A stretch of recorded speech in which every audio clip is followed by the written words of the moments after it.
So hello everyone, আজকে আমাদের বাড়িতে হবে এগ রোল। মানে রাত্রে আজকে আর এক্সট্রা কোনো কিছু খাওয়া দাওয়া না, শুধু এগ রোল।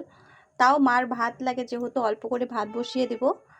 আর এদিকে দেখো 10টা ডিম, মানে আমাদের বাড়িতে যেহেতু আমরা 5 জন, তো দুটো দুটো করে খাবো আমরা। এদিকে আমি শসা, পেঁয়াজ, গাজর, কাঁচা লঙ্কা সব কিছু রেডি করে দিলাম কেটে। তারপর এদিকে আমি ময়দাটাও মেখে রেখে দিয়েছি, আর খালি বাবা বানাবে। তো দেখো বাবার এগ রোল বানানো হয়েও গেছে, তোমাদেরকে আর কিছু শেয়ার করতে পারিনি, একবারে আমার খাওয়াটা শেয়ার করছি। কেমন হয়েছে আমি ওটাও বলবো, তার আগে বলছি আমরা সবাই প্রত্যেকে দোকানে তো খাই এগ রোল, কিন্তু সত্যি বলতে একটা এগ রোল খেয়ে কিন্তু মন ভরে না। আর বাড়িতে আমরা একটা এগ রোল এরকম বানিয়ে খেলে সত্যি পেট ভরে যাবে। ওই যে বললাম না, আজকে রাতে কিন্তু ভাতটা আর বানানো হবে না, এগ রোল খেয়ে ঘুমিয়ে পড়বো, কারণ এটা খেয়েই তো পেট ভরে যাবে, আর কি ভাত খাবো। আর খেতে দারুণ হয়েছে, দারুণ। আমার দিক দিয়ে আমি বলবো বাড়িতে বানিয়ে খাও, মনও ভরে যাবে, সাথে পেটও ভরে যাবে।